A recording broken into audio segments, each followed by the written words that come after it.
الصلاة والسلام على رسول الله ما دامت السماوات والأرض إلا ما شاء ربك የጀሃነም ሰዎች ቅጣት ሰማያትና ምድር እስካሉ ድረስ ይቀጥላል። ይሄን ያህል አመታትና ዘመናት ተብሎ የሚለካ የሚደካ ሳይሆን እስከ ወዳው ድረስ ያለ ማቋረጥ ይቀጥላል አለ። እና ሰማያትና ምድር የሚባለው በአንደኛው ትርጉም ቀደም ሲል እንደተጠቀሰው ያው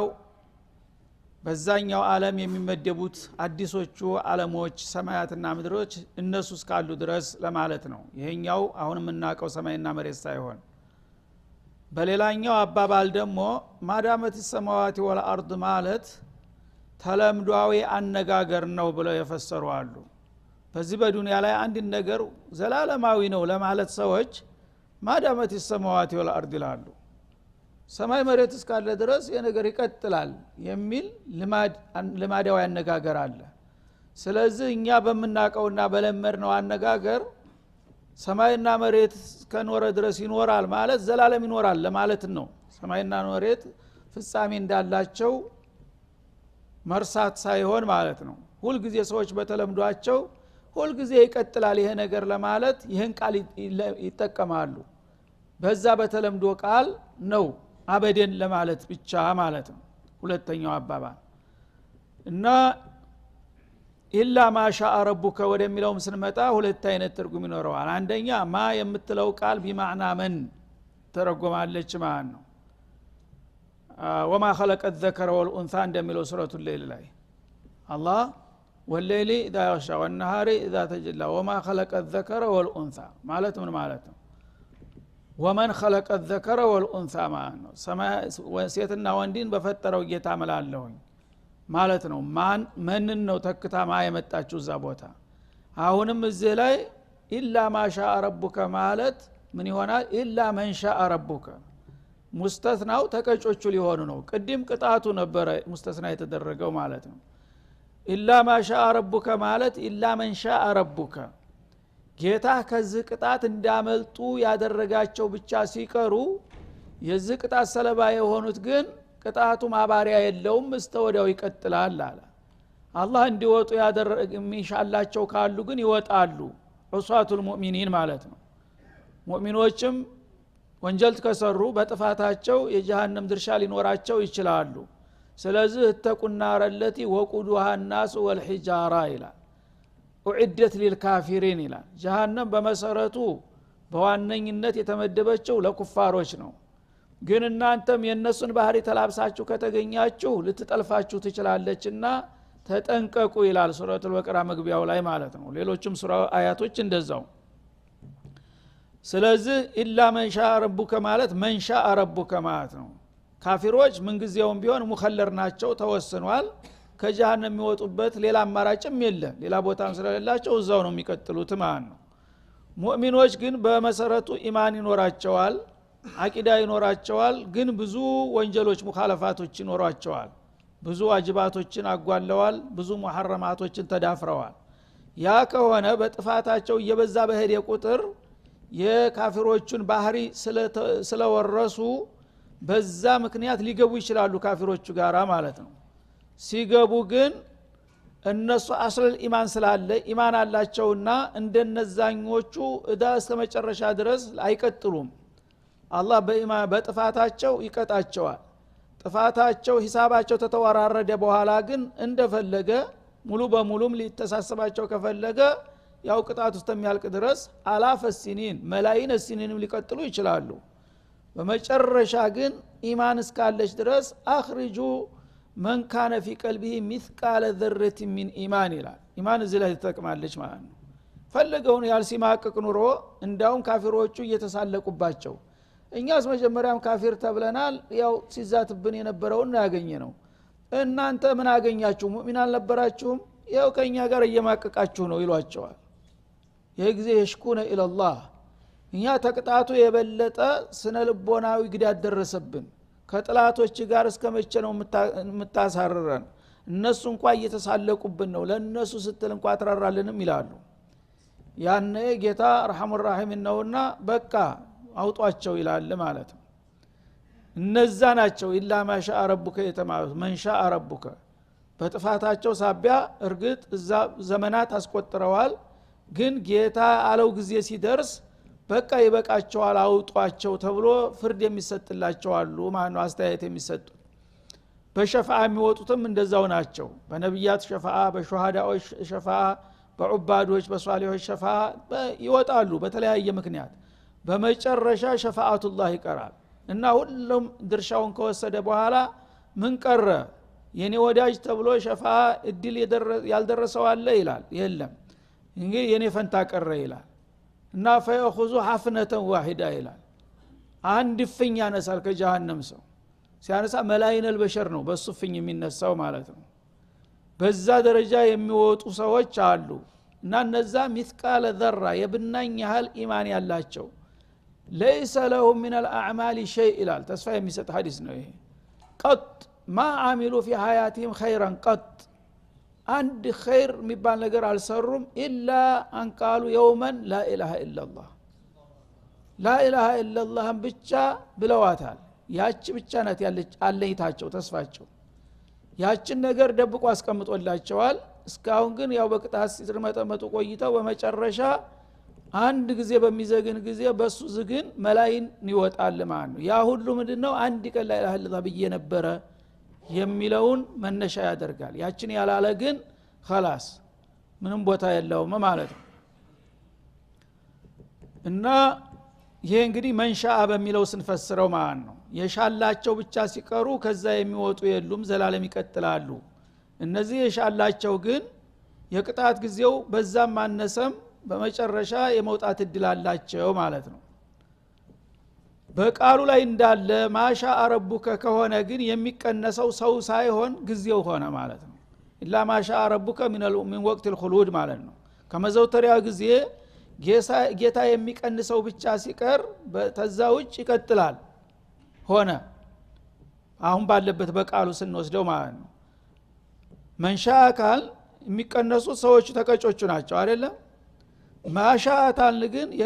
የቅጣቱ ዘመን ነው የሚቀነሰው ማለት ነው የቅጣቱን ዘመን የሚቀንስላቸው ሲቀሩ ማለት ይሆናል እንዴት ነው የቅጣቱ ዘመን የሚቀነሱት ጀሃነም ውስጥ ዘላለም ናቸው ማዳመት የሰማዋት ወልአርድ ተብሏል ግን የሚቀነስላቸው የሚባለው ምኑ ላይ ነው የሚቀነሰው ጀሃነም ማለት በሲኦል እሳት መጠበስ ማረር ማለት ነው ግን ተለዋጭ ቅጣት አለ ዘመሃሪር የሚባል የበረዶ ባህር አለ ሰልጅ አንዳንድ ጊዜ በረዶ ባህር ሄዳችሁ ሐዲቃ መዝናናት ትፈልጋላችሁ እንደ ይባላሉ የተሻለ ነገር ያገኘን መስሏቸው እሺ ይላሉ እዛ ሄደው በረዶ ባህር ደግሞ ሲገቡ የባሰ ተሙቀት የወጣ በረዶ ውስጥ ሲገባ ምን ያህል ነው የሚሰቃየው ያ አለ ያ እንግዲህ ጀሃነም አይደለም ስሙ ዘመሃሪር ነው ስለዚህ የአላህ ዒባራ ረቂቅ ከመሆኑ የተነሳ በጀሃነም ዘላለም ይኖራሉ ካለ እንደ በረዶ ባህር የሚያሳልፉትስ ጊዜ የሚል ጥያቄ ስለሚያነሳ ያችን ለማውጣት ፈልጎ ነው ኢላ ማሻ ረቡከ የሚለው ተቅጣት አልዳኑም ሰዎቹ እዚህ ሲኦል እሳት ውስጥ ናቸው እዛ ደግሞ በረዶ ውስጥ ናቸው ተቅጣቱ ነፃ አልሆኑም ግን እሳት ውስጥ ናቸው ትላለ በረዶ ውስጥ ያሉን ሰዎች ውሸት እንዳይሆን ያችን ያህል በዛይ ሰዓት ተጀሃነም ተነደዱ ሊድኑ ይችላሉ ይላል ማለት ነው ግን ከቅጣቱ አልዳኑም የቅጣቱ ለውን ተለወጠ እንጂ ማለት ነው ሌላው ማህሸር ላይ የሚያሳልፉት ተሞት ተነስተው ያው ጀሃነም ከመግባታቸው በፊት አላፈሲኒን ማህሸር ላይ ሰዎች አንድ ሜዳ ላይ ተቀምጠው ላባቸው ውጧቸው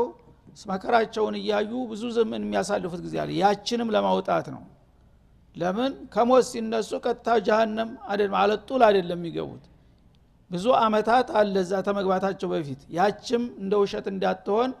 አንዱም ደግሞ በዛ ኢላ ማሻ ረቡከ ሚን ዘመን الذي يمضونه في المحشر በሚልም ተተርጉሟል ማለት ነው ان ربك فعال لما يريد እና ያንተ ጌታ የፈለገውን ፈጻሚ የሆነ ጌታ ነው የሱን ውሳኔ لا معقب لحكمه ولا راد ለقضائه እንደሚባለው እሱ አንድ ውሳኔ ካሰለፈ ይግባኝ የሚያየው ሌላ ፍርድ ቤት የለም እና እህን ጊዜ ነግሬያችኋለሁ አሳውቂያችኋለሁ ለጀሃነምም የመደብኳቸው በዚህ መልክ ተመድበዋል ለጀነትም ያጨኋቸው ተይዘዋል ኋላ ለምን ገሌን ለዚህ ዲል ለምን ገሌን ለዚህ እንዲያትሉኝ ስልጣኔ ፍጹም ነውና እኔን ለምን ብሎ የሚጠይቅ የለም لا يسأل عما يفعل وهم يسألون መጠየቅ እኔን ሳይሆን አንተ ራስህን ጠይቅ አሁን ግልጥ አርገለሃለሁ ወደፊት ምን እንደሚጠብቅህ የሚበጅህን ምረጥና በሚበጅህ መልክ ሂድ ነገ ግን እዛ መደብኩት ቦታ ላይ ስትደርስ በአንዱ ቦታ ላይ ግባ ትልህ እንዴት ማለት አትችልም ለምን አላህን እንዴት ብለህ የምትጠይቅበት ስልጣን የለህምና ይላል አላህ Subhanahu Wa Ta'ala አሁን ግን ካወክበት አማራጭ አለ وأما الذين سعيدوا ففي الجنة ይላል እንግዲህ እነዛ አሽቂያዎቹ ድለቢሶቹ በጀሃነም ውስጥ በዚህ መልክ ነው የሚቀጥሉት ሲል ሌሎቹስ ወዴት ነው የሚሄዱት የሚለው ጥያቄ መነሳቱ ስለማይቀር አማኞቹ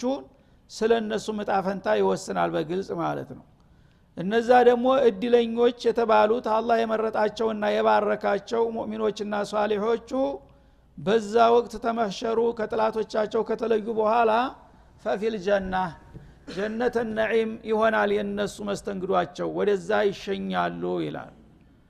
خالدين فيها በዛይ በጀነተ ነዒም ውስጥም ዘውታሪ አበደል አቢዲን ሆነው ይቀጥላሉ የተወሰኑ አመታት ተቀማጥለው ከዛ በኋላ የሚከስምና የሚጠፋ እድል አይደለም ማለቱ ነው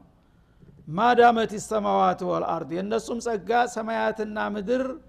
የኖረውን ያህል ይቀጥላል ይላል እዚህም ላይ ቅድም እንዳልነው የትኛው ሰማያትና ምድር ይሄኛው አሁን ያለው ከሆነ እሱማ የለም የሚለው ነገር ስለሚመጣ የጀነትና የጀሃነም ዓለም ራሱ ምድር ይባላል ማለት ነው ያ ዓለም እስካለ ድረስ ከበላያቸውም ደግሞ ሰማያት አርሹ الرحማን አለ ያ እስካለ ድረስ ይቀጥላሉ በጀነት ውስጥ ስለዚህ ጀነት መጥፊያ የላትም ማለት ነው ጀሃነምም እንደዛው መጥፊያ የላትም ሁለታቸውም ሁሉ ጊዜ ያለ ወሰን ያለ መጠን ይቀጥላሉ ባሉበት ማለት ነው ማዳመት السماوات والارض ابد الابدين ودهر الداهرين ዘላለም ያለ ልክ ያለ መጠን ሁሉ ጊዜ ይቀጥላሉ በጀነት ውስጥ ማርጀት መታመም መሞት መባረር መወንጀል የሚባል ነገር ሳይኖር በጸጋ ሁሉ እየተንበሻበሹ ለዘላለም ይኖራሉ جعلنا الله منهم ኢላ ኢላ ማሻአ ረቡክ አሁንም ጌታ የሻው ሲቀር ይላል ቅድም እንዳልነው ይሆናል አሁንም ማን በመን ተፈስራታለህ ኢላ ማን ሻአ ረቡክ ጌታ የሻው ሲቀር ማለት ይሄ ቅነሳ ደግሞ ከመጀመሪያ ነው የሚመጣው የጀሃነም ሰዎች የተቀነሱት ከመጨረሻ ነው ለዘመናት ሲቃጠሉ ኖረው መጨረሻ ላይ አላህ ቢፈድልህ የሚያወጣቸው አሉ አልነበር ያልነው እነዚህ ደግሞ ጀነተ ነዒም ይገባሉና ይቀማጠላሉ ጌታ የሻው ሲቀር መጀመሪያ እዛ እንዳይገቡ የሚታገቱና የሚከለከሉ አሉ ማለት ነው ለምን ጀሃነም ተልከዋል ካፊሮቹ ጋራ እነዛሁን ዘላለም ኖሩ ማለት አይቻልም ተመጀመሪያው እድሜያቸው ተቀንሶባቸዋልና ማለት ነው መጀመሪያ ወደዛ ስለተላኩ እነዛ የሉበትም አሁን ሷሊሖቹ ግን መጀመሪያ ተመጀመሪያው ጀምረው ይገባሉ ከዛም በኋላ እስከ መጨረሻው ምንም ፍጻሜ ሳይኖረው ይቀጥላሉ እነዚህ ግን በጥፋታቸውና በክፋታቸው ወደ ጀሃነም የተላኩት የመጀመሪያ አካባቢ ላይ ያው ተሳታፊ ያልሆኑም የተወሰነ ጊዜ ተቀንሶባቸዋል ማለት ነው ኢላ ማሻ ረቡክ የሚለውን በቃሉ ስንፈስረው ወማ መን በሚለው ከፈሰርነውም እንደዛው ይሆናል ማለት ነው መጀመሪያ ሳቢቅ ሆነው ከሚገቡት የሚቀነሱ አሉ ቆይተው ዘግይተው የሚመጡ ማለት ነው ስለዚህ ሁላቸውም እንግዲህ ጀነት ከገባ መውጣት የለም ግን ሳይገቡ አስቀድመው ወደ ጀሃነም ተልከው የሚዘገዩ አሉ ማለት ነው ወማው ማዕና ቢሙኽረጅን ተተባለ ከጀነት መቀነስ የለም ከጀሃነም ግን ከገባም በኋላ መቀነስ አለ መልሶ መምጣት ማለት ነው ግልጽ ነው እሺ ዳይም ታጣበን እዚህ ላይ ጠንቅቅ ማለት አይደለም ከጀነት እንደገና ወጥቶ ወደ ጀሃነም የሚላክ ሰው አለ እንዳትሩ ማለት ነው ኢላ ማሻ ረቡከ ማለት አገባቡ ላይ ጌታ የሻው ብቻ ሲቀር ቀድሞ እንዳይገባ ያደረገው የታገተ ካለ እሱ ሊዘገይ ይችላል በጥፋቱ ኋላ ግን መጠቁን ፈይቶ ጀሃነም ከርሞ ከመጣ በኋላ እሱም ወደ ኋላ መመለስ የለም ማለት ነው ጀነት ከገባ በቃ ይቀጥላል እና ጌታ የሻው ሲቀር ይላል ከዛ እንግዲህ ሞት የለም ማርጀት የለም መባረር የለም መወንጀል የለም መከሰስ ምንም ባል ነገር የለም ሰዎች እዛ ሲገቡ የሚፈሩት ሞትን ነው ዱንያ ላይ እንግዲህ የተንበሻበሸ ኑሮ ያለ ሁሉ ባለስልጣናቱም ይሁን ባለጸጋውም ይሁን ሁሉም አንድ ቀን ያው ሞት መጥቶ ያፋልሰኛል ብሎ ይፈራ ነበር ያ እንዳይኖር አላህ ሞትን ራሱን እንዲሞት ያረጋዋል ሁሉም የጀሃነም ሰዎችም ቦታቸውን ከያዙ ተደላደሉ በኋላ የጀነት ሰዎችም ድርሻቸውን ከወሰዱ በኋላ ማከላቸው ለሁላቸውም የሚታይ ተራራማ ቦታ ላይ ጋራ የመሰለ የበግ ሙክት ያመጣል እና ያ የበግ ሙክት እየተንጎባለለ በጋራው ላይ ሲሄድ ሁሉም ይመለከቱታል ይሄን ነገር ታውቁታላችሁ ሆይ ሰዎች ይባላሉ ያ አህለል ጀነት ያል ታሪፉና هذا ብሎ ያሳያቸዋል ሁላቸውም ስለሚያውቁት ደንበኛቸው ነውና አዎን እሱማ ሞት ነው ሲጠርገን የነበረው ራሳችን አባቶቻችን አያቶቻችን ሁሉ ሲጠርግ የነበረው ይሄ መናጢ አይደለም ይላሉ ያ አህለ النار هل تعرفون هذا የጀሃነም ሰዎች ሲን ታውቁታላችሁ አዎን ከዛ ከጀነታችን ከዱንያችን አፈናቅሎ ያመጣን ለዚህ ሁሉ የዳረገን እሱ ነው ይላሉ ጦሩ ተመልከቱ አሁን እንግዲህ የታባቱ እንዳርጎ እናንተን ሲያጠቃችሁ ኑሮ ዝም ያለቀው ዛሬ ዋጋውን ሰጠው ነው ተመልከቱ ምን እንዲያማረጉ ይላል መላእክቶቹን ይልክና ቢላዋ ይዘው እንዲቀርቡ ያረጋል አንጋሉትና እረዱት ሁሉም በህዝብ ፊት እየታየ ይባላል ይታረዳል ሲታረድ ይጓጉራል ማለት ነው ሁሉም የጀሃነም ሰው የጀነት ሰው በሙሉ ዓለም እያየ እንደ ፊልም ማለት ነው እንግዲህ ያ አህለ ጀነቲ ሁሉዱን ፈላ ሞት ሞት አይደለም ለራሱ ከሞተ በኋላ ማን ነው የሚያጠቃው እና የጀነት ሰዎች ካሁን በኋላ እፎይ በሉ ስጋት እንዳይኖራችሁ ዘላለም ተከተላላችሁ ሞት ራሱ ታርዷልና የጀሃነም ሰዎች ሙተን እንገላገላለን ብለው እንኳን ተስፋ እንዳያደርጉ ተጀሃነም ኑሮ ሞት የሚመረጥ ነበር ሺ ጊዜ እናንተም ደግሞ ምናልባት ሲጠናብን ሙተን እናርፋለን ብላችሁ ተስፋ እንዳታረጉ ሞት ለራሱ ሙቷል ተከተላላችሁ ይባላል ሁሉም በያሉበት ማለት ነው ሱብሃንአላህ ምን አይነት አሳር ነው እንግዲህ ይሄ ሁሉ ጉድ እየጠበቀው ነው የሰው ልጅ ዛሬ የሚማግጠው እንደፈለገ ማለት ነው እና በዝመክ ለማሻ ረቡከ ጌታ የሻውን ያህል ጊዜ ወይም ጌታ የሻውን ያህል ሰው የቀነሰውን ይቀንሳል ከዛ በኋላ ግን ሁሉም በየተመደበለት ይቀጥላል ያለ ማቋረጥ ይላል ማለት ነው አጣአን غير መጅዙዝ እና ለወዳጆቹ ለአማኞቹ ደግሞ መቆረጫ የሌለው የዚህ አይነት ዘላለማዊ ቅጣት ዘላለማዊ ጸጋ ይቸራቸዋል እንግዲህ እነሱ በህይወት እያሉ የተወሰኑ አመታት ነበር የተገዙት ግን ቸሩ ጌታ ጸጋቸው ወረታቸው غير መጅዙዝ አለ የማይቋረጥ غير መምኑን እንደሚለው ሌላው ቦታ ማለት ነው አንተ ረጅም እድሜ እንኳን ቢኖርህ 70 አመት 60 አመት ነው ለጌታ የሰገድከው የጾምከው ግን 70 አመትና 80 አመት ነውና ያገለገልከኝ 80 አመት ያው የዋጋህን ከፍል ያለሁኝ ሂድ ቢልህ ምን ታረግ ነበር ምን ማረግ ትችላለህ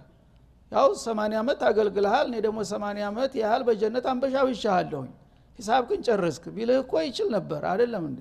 ግን አጣአን غير መጅዙዝ ያንተ ስራ የተወሰነች ጊዜ ናት በዛ በተወሰነች ስራ ጊዜ ባበረከትካት ስራ የማይቋረጥ ወረታ የጦረታ መብትህ የተከበረ ሆኖ ይቀጥላል ይላል አላህ Subhanahu Wa Ta'ala ይሄ ነው እንግዲህ የሰው ልጅ እንደ ስራው ቢሆን ኑሮ ያው የደከማትን ያህል ሰርቶ ሂሳቡን ጨርሶ መሰናበት ነበረበት ወይ መሞት ወይም ደግሞ ሌላ አማራጭ ካለ መሄድ እንደገና ቆፍረህ የምትኖርበት ሀገር ካለ ማለት ነው ግን እንደዛ አላደርግም አለ አላህ Subhanahu Wa Ta'ala የኔ ደንበኞች ናችሁ አገልግላችሁኛል የምትችሉትን ሰርታችሁ መጣችኋል እድሜ ልካችሁን ከዛ በኋላ በአካል ቢያቀታችሁ በኒያ የኔ አገልጋዮች ናችሁ ይላል አላህ ሙእሚን የሆነ ሰው በኒያው ከአላህ ፍቃድ ውጭ ሄዶ ተተውሂድ አፈንግጦ መኖር ይመኛል አይመኝም ስለዚህ ኒያ ምን ያህል እንደምትሰራ ነው ኒያ አንተ ያ አላህ የሰጠህን እድሜ ብቻ 80 100 አመት ብቻ ጌታን ተገዝቼ ከዛ በኋላ አቆማለሁ የሚል ነው ያለው ሰው የለም ስለዚህ ሌላ 100 አመት ቢጨምርለት በተውሂዱ ይቀጥላል በሶላቱ ይቀጥላል ማለት ነው ሌላም ሺህ አመት ቢጨምርለት ሚሊዮንም ቢጨምርለት አቋሙ ነው ይሄ አይደል ያችን ነው አላህ ሂሳብ መነሻ የሚያደርጋት አንተ ለኔ ያው ታማኝ ሆነሃል ስለዚህ እድሜህን አሳጥሬ ያው በተወሰነ ጊዜ ወሰድኩ እንጂ ብተውህ እኮ በዛ ትቀጥል ነበር ስለዚህ በኒያ የኔ አገልጋይ መሆንህን አቋም ወስደሃልና ወረታ በዛ ነው የሚታሰብልህ ነው የሚለው አላህ Subhanahu Wa Ta'ala ካፊር ደግሞ 20 አመት ብቻ ካፊር ሆኜ እኖራለሁ ብሎ አይደለም የነየተው ያው ሐቅ መስሎት በዛው እስከ መጨረሻ ቀጥላል የሚል ነው ያለው በዛ ነው ሂሳቡ የሚከፈትለት ማለት ነው አለበለዛ ይሄኛው የጀነቱ ጸጋ ስለሆነ ቢጨምርልህ ከወረታው ምንም ችግር የለውም ካፊሮቹን ግን እነሱ የከፈሩት 80 አመት ብቻ ነው 100 አመት ብቻ ነው ያን ያህል ቀጥቶ ለምን አይለቃቸውም ልትል ትችላለህ ማለት ነው 80 አመት ብቻ ነው በኩፍር የምኖረው ብሏል እንደሱ እሱ እኮ እስከ ወዳው ድረስ ቢያኖረውም በዛ ለመኖር ነይቷል ስለዚህ በኒያው ካፊር ነው በዛ ተሳሰበዋለሁ አላህ Subhanahu Wa Ta'ala አጧአን غير መጅዙዝ ስለዚህ ለወዳጆች ለአማኞች ስራቸው እንኳን ቢቋረጥ ኢዳማ ተብነው አደመን ቀጡ አመሉ አልነበረም ስራው ሲቆም ደሞዝም አብሮ ይቆማል ግን የኔ ደሞዝ አይቆምም ማለት ስራው ይቆማል ተተወሰነ ጊዜ በኋላ የኔ ስጦታ ተቆራጨ ግን ይቀጥላል እንጂ በምንም ነገር ሊቋረጥ አይችልም ይላል ይሄን የመሰለ ሸርጌታ ነው እንግዲህ ትተን እንደገና ከሰይጣን ጋር ምን ነግዶ ያለ ነው فلا تكن في مرية مما يعبد هؤلاء الله اكبر ስለዚህ ነገሩ ግልጽ ነው ካሁን በኋላ የሰው ልጅ አቅል ካለህ እነዚህ ከሃዲዎች የሚገዙት ነገር አትጠራጠር ብላሽ ከንቱ በመሆኑ አትጠራጠር ምክንያቱም ውጤቱ ይሄ ነውና በኩፍር በሽርክ ህይወቱን የሚመራ ሰው ምናልባት አላህ ይሄን ነገር ያደረገ ዝም ያለው የሱም ሐቅ ሆኖ ይሆን እንዴ ብለህ እንዲያትሸክክ ተጠንቀቅ ይላል አላህ Subhanahu Wa Ta'ala እነሱ የሚገዙት ከኔ ውጭ እስከሆነ ድረስ ባጢል ضلال ሙቢን መሆኑ የሚያጠራጥር ነገር አይደለም እኔ ግን በዛ በጥፋታቸው ላይ ያሉ ዝም ምላቸው ቀጠሮ ስላልደረሰ ብቻ ነው እንጂ ካፊር በኩፍር ላይ ያለ በስልጣን በሀብት በጉልበት በሳምበሻብሸው እውነትም እንዳውም እነሱም እኮ ሐቅ ነው መሰል ያዙት ብለህ እንዲያትጠራጠር ተጠንቀቅ እነሱ እየተሞከቱ ነው ያሉት ይላል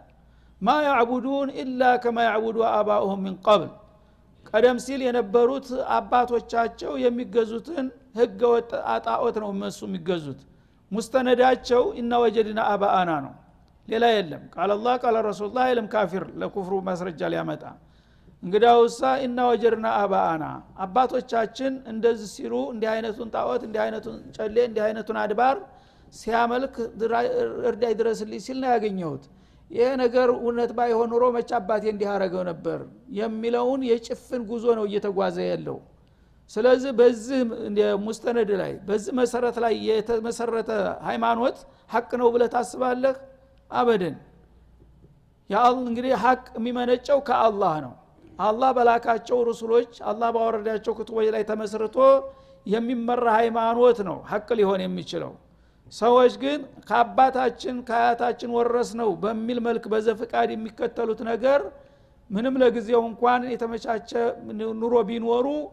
እነሱ በሐቅ ላይ ናቸው ብለህ ቅንጣት እንዲያትጠራጠር ተጠንቀቅ ይላል ማ ያዕቡዱን ኢላ ከማ ያዕቡዱ አባኡሁም من قبل ቀዳሚዎቹ የወትሮ ጅሎች የሚገዙትን ህገ ወጥ አምላኮት እንጂ ሌላ የሚገዙት ነገር የለም በመሆኑ ወኢና ለሙወፉሁም ነሲበሁም غير منقوص እነዛ ቀዳሚ አባቶቻቸውንም ሆነ ተከታይ ትውልዶቻቸውን እያንዳንዳቸው የማይጓደል ዋጋቸውን እንከፍላቸዋለን አባቶቻቸውም ያው በተሳሳተ መንገድ ስለሄዱ የራሳቸውን ቅጣት እንሰጣቸዋለን ትውልዶቹም ደግሞ የአላህን ረሱሎች ትተው እነሱ ውሸታም አባቶቻቸው ጋር በመወገናቸው ለነሱም እንደዛው ተገቢ ቅጣታቸውን እንሰጣለን ለእያንዳንዳቸው ይላል በሌላው ሱረቱል አህዛብ ላይ ربنا إن أطعنا سادتنا وكبراءنا فأضلونا السبيل ይላል يوم القيامة እንግዲህ አባቱም አያቱም ልጁም ወላጁም ሲሰባሰብ እስበሱ መናከስ ይጀምራል ማለት ነው አንተ ነህ እኮ ያጠፋኝ የተሳሳተ መንገድ አምጥተህ ትክክለኛ እምነት ነው አደራህን ከክርስትና እንዳትወጣ ያልተጠማ ይጸድቅም ይያልክ ጉድ አደረከኝ ይላል ልጁ ተነስቶ ማለት ነው ሌላው ደግሞ ይሁዲ አባቱን አንተ ነህ እኮ ይሁዲ መሆን አለብህ እና نحن شعب الله المختار ይያልክ ጉድ ያደረከኝ ይለዋል የዛ ጊዜ ይሁን መባላት ይመጣል ማለት ነው ዛሬ መከባበር አባት የሃይማኖት ፍንክች ስትል የነበረውን የዛ ጊዜ አይነህ ላፈርትለዋለህ አንተ ነህ እንዲያረከው ትክክለኛው እስላም ሲመጣልኝ እሱን እንዲያልቀበል ደንቀራ እንቅፋት የሆንክብኝ አንተ አይደለህም ይልና ክስ ይጀምራል ማለት ነው ረበና እና አጧና ሳደተና ወኩበራአና እኛ እውነት መስሎን ቀድመውን ስለተፈጠሩ መቸም ሲያበሉን ሲያጠጡን ሲያለብሱን ሲያጊጡን ለኛ አሳቢ ተቆርቋሪ መሆናቸውን ስላወቅ በጅልነት በሃይማኖትም እንግዲህ የተዋጣለት ኸይር ነው እነሱ ያመጡልን መስሎን በጭፍኑ አመናቸውና ተከተልናቸው እኛ ምን አጠፋን እነሱ ናቸው በተሳሳተ መንገድ ለዚህ ያበቁን እና አለቆቻችንና አባቶቻችንና አያቶቻችንን ተከትለን ነው ለዚህ ጥፋት የተዳረግነውና እነሱ አወናባጆች በመሆናቸው መንገድ ያሳሳቱን እነሱ ስለሆኑ ፈአዶሉነ ሰቢል መንገድህን ያሳሳቱን እነሱ ናቸው እነሱ ተጠያቂነትን ይውሰዱ እኛ ግን የዋሆች ነን የመልቲዎች ሰለባንን ስለዚህ እኛ በእነሱ ባሳሳቱን ለምን እኛ ትጨክርብናለህ ብለው ክርክር ይጀምራሉ ማለት ነው ረበና አቲህም ዲዕፈይን ምን አልዓዛብ ጌታችን ሆይ እነሱ ለራሳቸው ተሳስተው እኛንም ያሳሳቱ ደብል ጥፋት ነውና የፈጸሙት ደብል የሆነ ቅጣት ስጣቸው ተመልከተ እንግዲህ እድሜ ልክህን አንተ ደምክን አንጠፍጥፍ ያሳደከው ልጅህ ይሄን ይሆናል የሚያቀርብልህ ማለት ነው እና እነሱ በገዛ ጥፋታቸው እኛንም በማሳሳታቸው የኛንም የነሱንም ቅጣት ደርበህ ስጣቸው እኛ ግን በየዋህነት ተታለናልና ይቅርታ አድርገህ ወደ ጀነት ውሰደን ይላሉ ማለት ነው በአባት ላይ ፈርደ ማለት ነው ይሄ ጊዜ ምን ይላል ጥሩ ብላችኋል ይላል አላህ ጥሩ ሐሳብ ነው ያቀርባችሁ ተቀብየዋለሁ ግን ለነሱ በመጥፋት በማሳሳታቸውም ሁለት አርጌላቸዋለሁ ለእናንተስ እንደዛው ባረግላችሁ ምን ይመስላችኋል እናንተ ራሳችሁ የን አዳላ ነው ብላችሁ አቀረባችሁ እኮ የውሳኔ ሐሳብ ነው ማቀረብ ያዛችሁት እነሱ ራሳቸው ኩፍርን ስለመረጡ አንድ ቅጣት ለትውልዶቻቸው ደግሞ ይሄ ነው የሚሻላችሁ ብለው ስላሳሳቱ ሌላ ቅጣት ተደረበላችሁ አይደለም ይሄን ስተት እኮ እናንተም ሰርታችኋል አንተ ስለ ልጆች እንደዛ ላልክም እንደ ይለዋል ሹፍ አንተም ለራስ ግግም ብለህ የአባቴ ወረስከውን ለልጅ ደግሞ ይሄ ነው ከላይ ሲወርድ ሲጓረድ የመጣው ከክርስትና ብትወጣል ወዮልህ አጥንቴ ሾህ ነው ይውጋስ ስትል አልነበረም እንዴ ላንተም ጨምሬልሃለሁ እንደዛው የሚቀጥለውም ሲመጣ ለአንተም እንደዛው እያለ ይቀጥላል ማለት ነው ስለዚህ እና ለሙወፉም ነሲበሁም ሁሉንም ከሳሽ ተከሳሾችን ለያንዳንዳቸው የሚገባቸውን ቅጣት እናስረክባቸዋለን ገይረ መንቁስ አንድ ነገር ሳይጎልባቸው በራሳቸውም በትውልዶቻቸውም በፈጸሙት ነገር የተሟላ ዋጋቸውን እንሰጣቸዋለን አይዟችሁ አትፍሩ አያልቅብኝም ለሁላችሁም እንሰጣቸዋለሁ ብሎ ይሳለቅባቸዋል ማለት ነው هذا وصلى الله وسلم على النبي وعلى اله وصحبه والسلام عليكم ورحمه الله